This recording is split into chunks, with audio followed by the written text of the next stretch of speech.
I bought this house. A year later, it's worth $400,000 more. Sure. So you ask him or her, what did you do to the house? What have you done to the house to make it worth $400,000 more? Assuming nothing? Nothing. Okay. Who put that money inside that house? The government, obviously. The government. Through quantitative easing, diluting money, making it worth less. Great. Inflation. Sure, and inflation. That house belongs to the government. That equity belongs to the government. If they want to take that money back, they're taking it back right now. Look, I get it. The Toronto real estate market is confusing. Whether you're a new or experienced investor or just looking for a home to raise your family in, join us at Broadview Table Talks as you sit around the table with my friends and talk about the real estate and the ever-changing market in Toronto. All right, welcome to another edition of Broadview Table Talks. Today we got someone really famous here.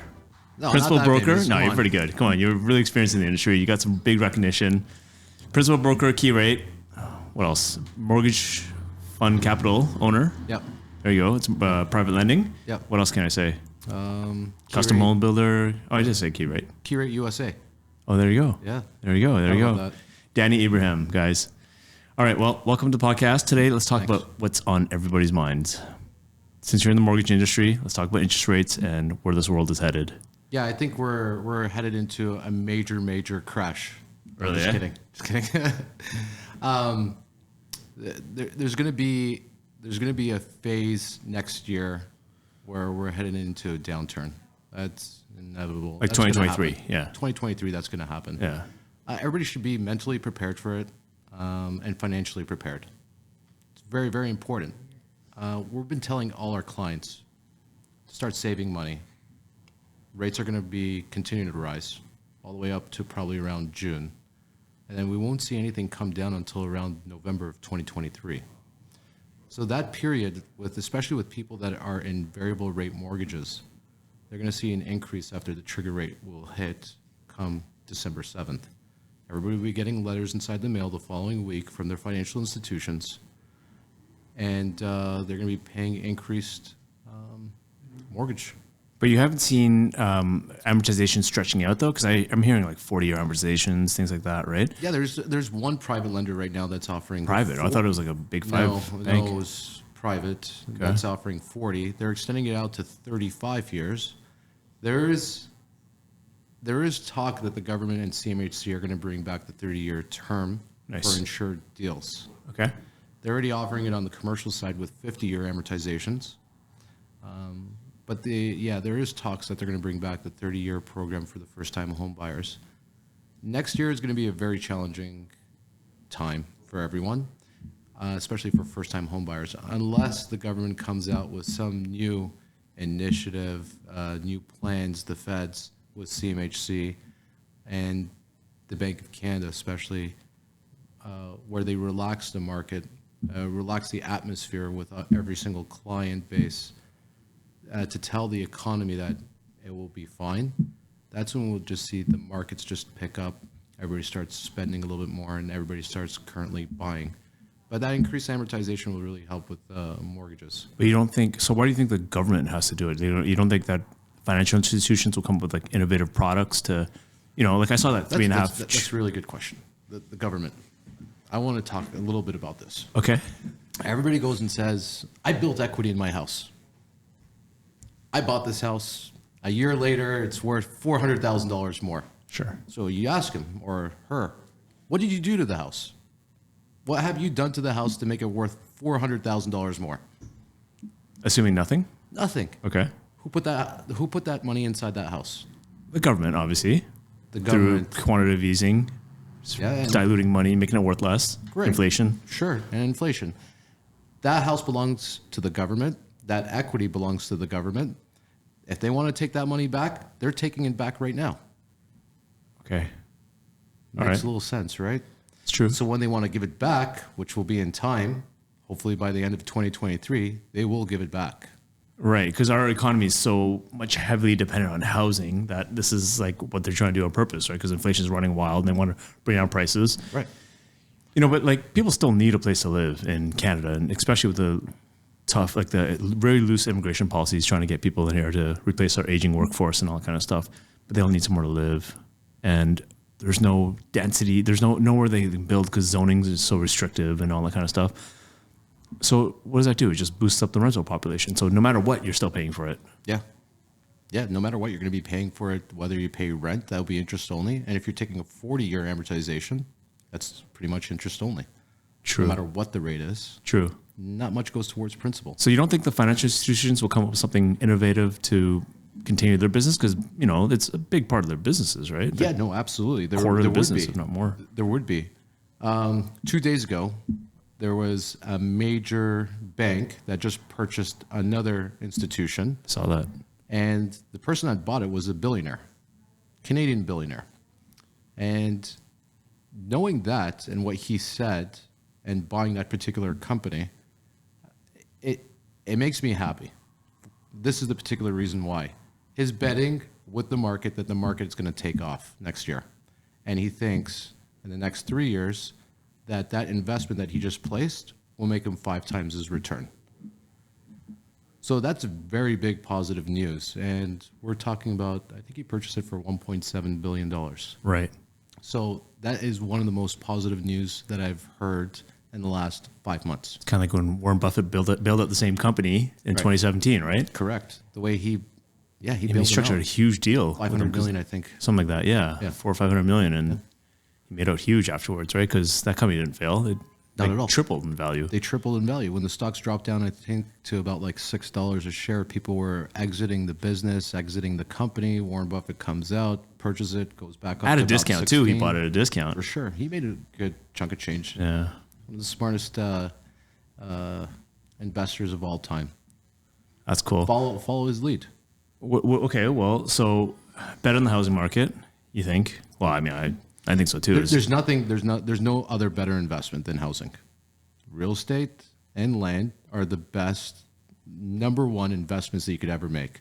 Not crypto, not NFT, nothing else. Because it's not real. It's not tangible. It's not real estate. Yeah, you have to grab it. Yeah, right? it's not tangible. It's like, drinking water out of your hands, but you have to drink it out of a cup. Yeah. The cup is your real estate. And there you go. Put water inside of a cup. That's your built up equity. That's your that's all your treasures and everything in it, and you're just drinking it. That's not going to change. Like metaverse is going down. You know what I mean? Like, oh yeah, the real world is still here. You know what I mean? Bitcoin is crapping out because of FTX and all that. Stocks aren't doing so well. So where else are you going to put your money at the end of the day? That's the way I look at it. And people still need a place to live and do business. You know? Absolutely. Yeah. So real estate would always continue to flourish in any type of economy, in any type of recession. Real estate's the number one asset class that gets anybody out of a recession. And the number one out of a recession period. Asset class for wealth building too. Oh, absolutely. Yeah. So the people want to know, when is the best time to enter in today's market? Oh, anytime. Yeah. Like you could buy tomorrow if you're going to get a good deal. You have to work with, a well-known, reputable real estate agent like yourself to get a good deal on a property. You're going to end up paying a higher rate. I don't think that really matters because you're going to end up refinancing it. Right. You just need the right broker and product knowledge in order to make those type of moves. Like there's nothing stopping you from getting a 1-year term, reassessing the market after 1 year, and then refinancing during that period of time. If the rates come down, great. If the rates go up a little bit more, well, you're hedging against another 1 year. Right. So you won't be paying a massive penalty if you wanted to ever exit that type of transaction. Right, because if it's somewhat affordable now, then you might as well do it. Because a lot of people have been waiting for prices to come down, but that's only going to happen when rates go up. Right. Which makes their payments even higher than if the prices were to come. Like it hasn't come down I haven't seen the prices come down, at least in Toronto, as much as the payments have gone up. So if they bought 6 months ago, the payments would have been cheaper than today. Oh, for sure. Right now, even though the prices might be 10, 15%, 20% down from the peak, depends how you look at it. Payments are still way more expensive. They are, but not much more. Like let's look at $1 million, for example. Yeah. $1 million at the best time in the market. I think you could have got your payments to about on 20. Let's call it 30-year amortization. About $3,800 a month. Okay. Now it's about $5,400. Yeah. It's a substantial jump, but we're still talking about $1 million. We're not talking about $500,000. Right. As a mortgage.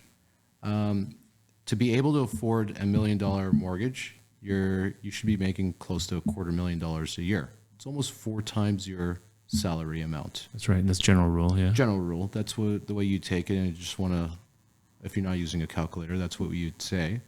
But $250,000, literally, if you want to take that $5,000 payment, for example, multiply it by 12, you're at 60. Right. Okay.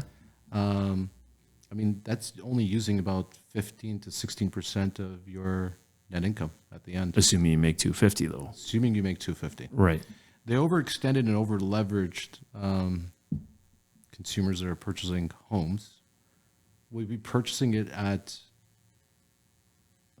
I'm just trying to be a little bit politically correct right here, the way I'm saying this. Just say it, man. I'll just tell you. You would go into some sort of like alternative lending. You want to, be part of the Joneses, I guess. Yeah. And just get something just a little bit out of your means. There is lenders that do that type of transactions, but they're called equity-based lenders. Sure. So they don't really care what you really make. They just want to see that there's equity inside the home and you have a substantial down payment. No matter if you're the best hustler in town, no matter if you have 3 jobs and you could sacrifice to make the payments every single month, there's still equity inside that home that the lender's happy to give you a mortgage for. Those are the ones that I fear out the most inside the market. Those are the ones that would be the first ones to bow out. And The lenders or borrowers? Sorry. Borrowers. Okay. If we're talking about income-wise, between these two borrowers, $250K versus somebody that's not making it but still trying to get $1 million Stated mortgage. income or whatever. Stated Yeah. income, yeah. So, yeah, I mean, like with the job growth and stability in the marketplace, there is still, we have to see what happens next year if people are going to retain their jobs or not. Well, that's it. Yeah. The whole job economy stuff, that's not good too. It's not looking too No. good. A lot of layoffs going on. Yeah. How have you seen any foreclosures or any increase in foreclosures? Yeah, I get asked that all the time. Yeah. I bet. I see defaults. Yeah. Foreclosures, 1. Yeah. Because this is a long process, right? By the time, you're going through that, the lender needs to 6 take the money back. Yeah, it's not worth it. They'd rather just negotiate with the lender or the borrower. The borrower with the lender, whether they sell the property or not, and just exit it without paying any sort of legal fees. Or get And another actually- investor to jump in and, whatever, right? Sure, or retain the asset class and retain the property, because you could still redeem the mortgage even though it's in foreclosure. I'll give you an example. Let's say if someone did go into foreclosure and by the time they sell the property and they take acquisition to sell the property, and let's say there's a closing date of December 30th, they have all the way up to December 30th to redeem the mortgage to retain back the home. I've seen that happen before. sure, yeah. It was the craziest thing. With all these fees and stuff, yeah. Yeah, but they still redeemed the mortgage, so they retained the home and they would sell it off on their own. That's normal. And I've only seen that circumstance only happen once. We'll see more foreclosures, I believe, next year. Hopefully not, but yeah, we anticipate maybe like 0.8% would be into that type of default category. Versus, what's a normal? I think it's 0.2. Okay. 0.02%. So significantly higher, but still in the grand scheme of things, still small, relatively small. Defaults, they said, would go up to about a 5 to 6% overall. Default missing 1 to 2 payments until they bring it back current. Okay. Well, that's not good. A little bit scary. It is. It's a scary time for sure. And I'm saying save your money right now. well, that's what the government's trying to do, right? They're trying to rein in the spending, rein in the inflation by default, by making prices, the wealth effect kind of shrinks a little bit, right? Yeah, but again, they put that equity inside the home. They're going to be taking out that equity.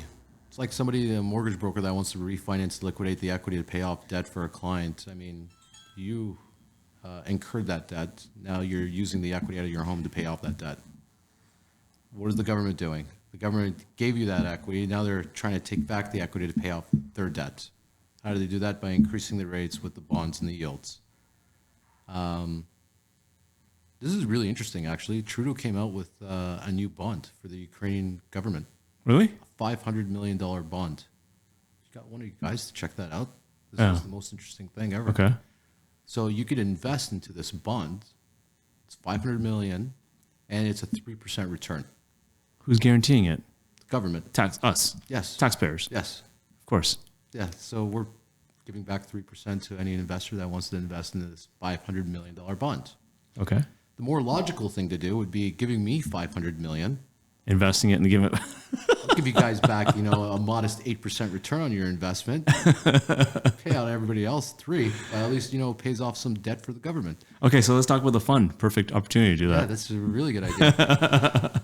We pay back about 10 to 10.5% return First on of all, investment. what is the fund?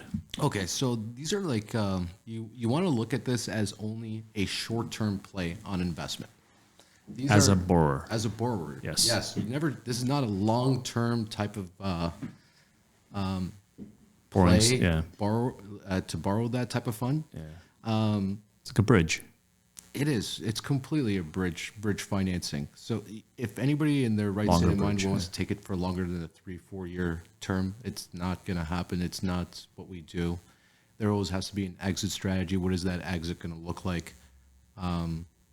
And typically these loan amounts are not greater than about $250,000 on second mortgage positions. Okay.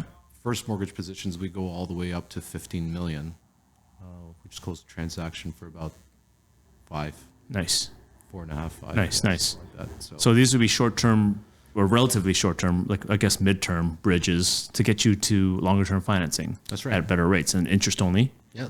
Right. And there's like some of them are construction financing, some of them are commercial financing, just to do the soft costs for the build. So the reason why somebody would go with your fund is because the qualification is a little bit lower. It's not as stringent as the A lender banks or even B lenders for that matter. They won't ask you for every single document in the world. We practically only ask you for 3 months bank statements and look at the property and disperse within 48 hours. And credit. Sometimes. Depends Not on all the deal, time. right? Depends on the deal. All right. Depends on the borrower. Depends on the criteria. But yeah, typically on an application, we see all that. But we always ask for 3 months of bank statements. So if I'm going to see like your bank statements show a negative balance at the end of every single month, well, you're not the type of client for us. Right. If you're showing positive, then you're making your payments on time. You miss some payments because of financial hardship.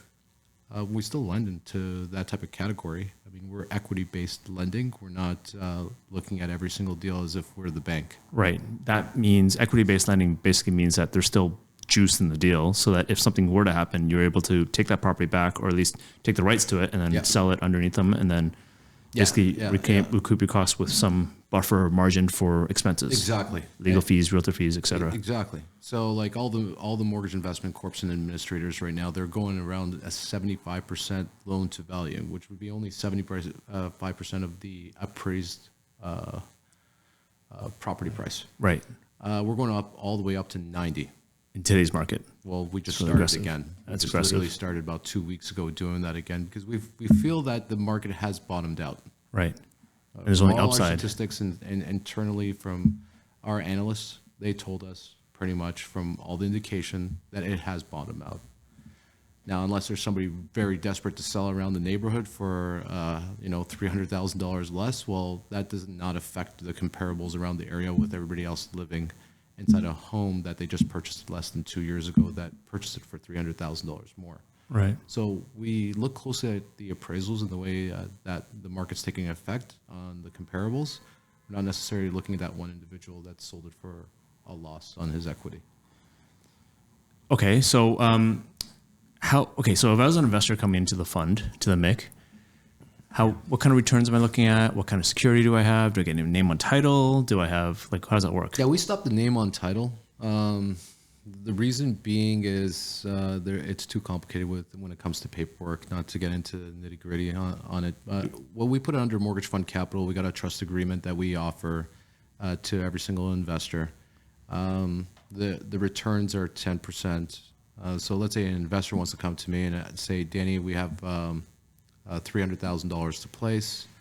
We do never ask them for the funds directly to deposit inside our account. We find them the deal first and see if they're comfortable with that particular deal. And if they are and they would like to move forward, then they transfer the funds over as soon as we get a signed back commitment from the borrower. And the transaction happens within 48 hours to 72. That's a one-to-one deal. That's the administrator deal. What about the fund? Yeah, the fund's a little bit different story. Because then like there's redemptions, like you can Yeah, there's a exit in and direct out. reinvestment plan. There's a redemption period on a quarterly basis. You get still paid on a monthly basis. It's all outlined in offer memorandums that go through our exempt market dealers. The fund is a little bit different because they're more of accredited investors that we have to look at. So this, that just for outline. context, this hasn't started yet. This is Yes. going to be starting. This is And it's about in the works. It's in the works. We'll be. So that's not the starting off 10% fund. with- No, No. no. That would be around nine and a quarter. Oh, wow. It's still reasonably very good, I believe. And do you think RSPs and TFSAs could be eligible for this stuff or no? Yeah, absolutely. Yeah, I mean, yeah. the average Canadian has about like $30,000 in RSPs, so you could take out those RSPs and put them directly into the fund, and they're eligible for that. I don't think there's any RSPs offering anything greater than 3. There's that's GICs awesome. that are offering around 4s right now. It's a no-brainer. It's no brainer to do that, and it's an asset class which is real estate. Yeah, and there's not much risk involved because, you have that buffer. Well, if you're going to 10%, 90% loan to value, that's different, but still 10% buffer anyway. Yeah, so through the fund, this fund, particular one we're discussing, we're only doing it maximum at 80%. We're Okay. not going out to 90. So you there's have still 20% retention of buffer. 20%. So that should be safe. I mean, that is safe. I think it's very safe. It's very safe, yeah. It's not. We could say it's pretty much a no-brainer. Yeah. If you're investing in RSPs and TFSAs and all that. Sure. Like we're going to go back to our number of $1 million. Mm-hmm. 20% is 200,000 that's left inside the home. So we're only lending maximum of 800,000.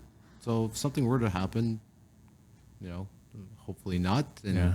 we hardly ever see it happen. You have $200,000 buffer inside of that home. That's fabulous. Yeah. Yeah. Yeah, but so what about redemptions, early redemptions and all that? Can the investor pull the money out before the term ends? Yes, we do. I mean, the particulars are outlined in the offer memorandum. Which is to be But created. I'll give you an example. Let's say an investor says, I have my daughter's wedding coming up. Sure. And I got to pull out 200,000 because it's a, like my big fat Greek wedding or whatever. Yeah. Yeah. So it's like a big wedding and I need to pull out 200,000 because I can't get it from anywhere else. Yeah. Well, I mean, there's always circumstances we could work out with our investors. So 30 days, 60 days redemption periods, that's completely fine. So it's all to be outlined. But that's awesome. I think that's a great product to have in the market right now, especially when, everything else is so uncertain. It is. Again, we'll go back to it at the very beginning. It is save your money. Everything's uncertain until next year. These are only hypothetical predictions that we have. Something I really have to emphasize, there's no economist out there that could actually tell what's going to happen next year. Nobody. Yeah, of course. Nobody knows. Nobody knows. Nobody. They're 9 out of 10 times they're wrong. Yeah. And they'll probably try to get it right 1 year of their lives. And then after that 1 year, they'll praise them on all over the media. And they're wrong the following year. So, I mean, it's don't trust everything that's in the media. Yeah. We hardly read the news. We hardly read the media. We only look at data and the analysts that are inside of our office that are looking at how many houses are sold, what is the percentage of sold versus not sold, what homes are back on the marketplace, what is the difference in pricing versus Toronto and particularly Ottawa, what's happening with the government's tax act, what's the new initiatives that are coming out in the marketplace. Like we take all of that, put it into our system, and we analyze through it. I think economists have a different approach on how they observe the marketplace and what they think is gonna happen. Something that no one ever brought up back in 2010, 2011. The Obama administration, during the default period back in 2008, the financial crisis, brought up something called loan modifications. So what it was the administration would take the client's home and pay the banks a certain amount of money to modify that loan into a lower interest rate. So they would pay off the penalties and such. What? I didn't know that. In the States? In the States. Because you were part of that. You were in the States at Yeah. the time when this happened. When it all completely happened. It was Oh called my loan gosh. modifications. Okay. And there was a bunch of mortgage brokers jumping into it, trying to do loan modifications, but it wasn't profitable because it was controlled by the government. So you just get paid a flat fee for every single transaction you would do. I would never think that that would actually happen here in Canada. It's happening here? No, not yet, but it might possibly come into fruition. Okay. Just because we got to look at it in a grand scheme of things. Right. The government and the banks always win. The bank always wins. Yeah. Always. Yeah. Well, it's our backbone of our system, right? Yeah, Of you want to take a capitalism. five-year fixed right now? You want to break the mortgage in 2 years? They have no problem with that. You're still going to be paying a $40,000 penalty, and it goes back to them. Oh, you mean like that? Yeah, of course. The people with the money have the most power, for sure. Yeah, For sure. You want the bank? You're worried about the bank filing bankruptcy with your deposits? Well, you're going to get a bailout from the bank. Sorry, from the government automatically. Because it's our backbone of our system. Yeah, They're we not need it. going anywhere. Right. That means housing is not going anywhere. There's always a solution for everything, but it's the time. When is this going to happen is the question. And it's what we have to pinpoint exactly when will that happen. We're predicting November. The rates will start dropping down. That's what the Bank of Canada said, right? They're going to keep interest rates. They're going to keep interest rates high until inflation comes down to target, which probably around Q3 2023 or Q4, something like that. Yeah, I think so. Q4 next year, 2024. Well, they did say that, I think back in March, that they would only bring up their policy rate up to 3.25. We already hit that. Now they're trying to bring it up to 4.25, which I think will be in December 7th, the next meeting. Yeah, it's hard to take anything seriously because they're like, oh yeah, borrow as much money as you want, right? And then overshot it. So Well, back at the beginning of the pandemic. yeah, it's just not mortgages. It's the lines of credit for Everything. businesses. It's But the majority of people's wealth comes from real estate, or their 100%. net worth is in real even estate. developers, like the developers are having a very tough time right now balancing out their lines of credit that they use for their operational costs with the individuals that they're hiring. What do they do in this case? All the construction workers. Yeah. Do they lay them off? What's happening? A lot of it's happening It needs to because happen. projects are getting canceled because it's just there's no demand for it, or at least people are scared to buy. Sales will drop by 40%. In the pre-construction world, even more. So yeah, You could score a good deal then, right? you can. There's a lot of deals out there for sure. So it just depends what you're looking for and depends when you're ready to jump in. Like you said, there's no bad time to buy real estate. I think it's a forever asset class if you have a long-term mindset in place. And I don't think you can lose. I don't think so either. I mean, If you exit too early, then yeah, you might. But no, I don't think you could lose. Just keep if you keep a house for longer than 5 years, I don't think there's any way you could lose, no matter what you bought it for. I think if you buy a house for whatever you bought it for back in February, March, which was the absolute peak, but you sustain that home for the next 4 years, you won't lose on it. yeah, I don't see that happening. I don't see it either. What about everybody that says, well, back in 1980, the rates were 20% or 18%? I mean, will we get there? I don't know. I don't think so. I keep hearing that there's a lot of equity in homes now that people can weather the storm, but I don't know. Could you picture 18% on $1 million? It's like a credit card. It's like buying a house on a credit card. Yeah, Payments will kill you. it's like financing. Plus, you're amortizing it too, right? You have to amortize some of it. You can't Well, at that as part of point, the then rules. You want to just do it like interest only. Well, yeah, you have to switch mortgages, but Yeah, absolutely. I mean, I don't see that happening. Back in the 80s, it was the houses I think were like 100, 200,000 max Right. for a mansion. right. But like the average home were like $40,000, $50,000, I believe at that time. I don't ever see that 18% happening. They might go up to 10. You never know. We're around sitting close to the 4.5 to 6.5, which is still relatively good. It's okay. I think we as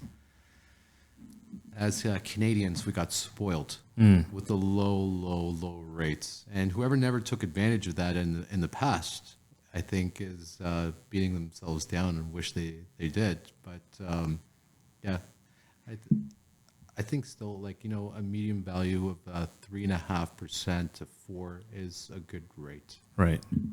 Yeah. Because in the commercial world, you're paying a lot more too. Yeah, absolutely. And, you know, it's all a part of the, you know, when you say the 1980s from $100,000 homes to like now where you have, you know, average price is 1.3, 1.4 million, depending where you're looking. That's a big difference because of the fractional reserve banking system that we have, where they can just basically create money out of thin air. It's not restricted to any gold standard or anything, kind of like that. Yeah, let me bring out my laptop. Do you want $1 million in your account, Ken? Yeah, exactly. Oh, sure, I do actually. No. Type it all up. Yeah, it's all digital. It's all like shifting zeros, like you were saying, right? Yeah, how do you analyze all that? I don't understand, but yeah. So it's funny because I've talked to economists before, and no one knows what the end game is. Like, there's a term called the end game. How does this all end? You know what I mean? Because this can't go on forever. No, it can't. It's diluting this currency. It can't. Their best response is, I think, I predict, it might. They'll never say this will, this is, and this is Well, it. yeah. I mean, economists only exist to make weathermen look good. Yeah, That's what I've heard. that's a good one. I like that. No, but I heard from an economist that when I was talking to her, I basically said, like, the debt that we have in the national debt that we have is trillions of dollars, like whatever trillion. I think it's like 1.3 trillion or something. Really? Yeah, something like that. Like, you can fact check that, but it's in the trillions anyway. And I was thinking, like, how do you ever pay that off? And she's like, why do you need to pay that off? What does debt even mean? Yeah, 1.3 trillion. It's the same thing, like, you know, mortgaging your house. It's still like it's a rental. Except the same thing. In theory, this country will last forever, not more than like your house, right? But anyway, so she's saying that how it's defined by you can pretty much dilute that debt forever, right? As long as your standard of living goes up, as long as the GDP goes up, because productivity, right, which brings in standard of living and all that, and as long as you're using that debt to do better for society, create roads and schools and whatever, right, health care plans and all kind of stuff, then maybe in theory you don't have to ever get rid of that debt. Just keep diluting it away as long as the living standard of everybody goes up. Yeah, you know what? During the financial crisis, I think the national debt in the United States was $2 to $4 trillion. In Canada. U.S. Yeah. During the financial crisis. Yeah. And now the national debt's at 14 trillion in the States. Crazy. That's crazy. And the rates last year were, wow, they were just as low as here in Canada. But I don't think, national debt has anything to on the effective interest rates at all. Well, yeah, it definitely has nothing to do with interest rates, and definitely it has no representation of anything because every country's in debt. But the reason why is, like, you know, in my primitive days, I used to think, how do we ever pay this off? But the theory is that you never pay it off. Yeah, no, you don't need to pay it all off. The federal government workers for the next 2 years, and you can pay off the whole national debt. Sure, I don't think they make trillions of dollars a year, but let the province run the country. Yeah, I guess. We got Doug Ford running the province. Yeah, that'd be nice. No, we need federal government for sure. This national security and all that kind of stuff. Yeah, definitely. We need it for that app, whatever that was. Arrive can. And spending millions of dollars on things that we don't. There you go. There you go. There you go. All right. Anyway, with that, how can we find out more about the fund? What do you want to learn? How do you find more about you? If you guys want to learn more about the fund, please visit mfcmic.com. That's Mortgage Fund Capital Mortgage Investment Corporation. .com. MFCMIC.com. If you like to visit KeyRate, it's KEYRATE.com. You just go onto the website. You can select an agent to speak to, or just drop us an email or send us a quick text anytime. Anybody's available to respond. Cool, man. Yeah. Thanks for dropping by. Pleasure to talk to you. Hey, Ken, thanks for having me. It was awesome. All right. Yeah.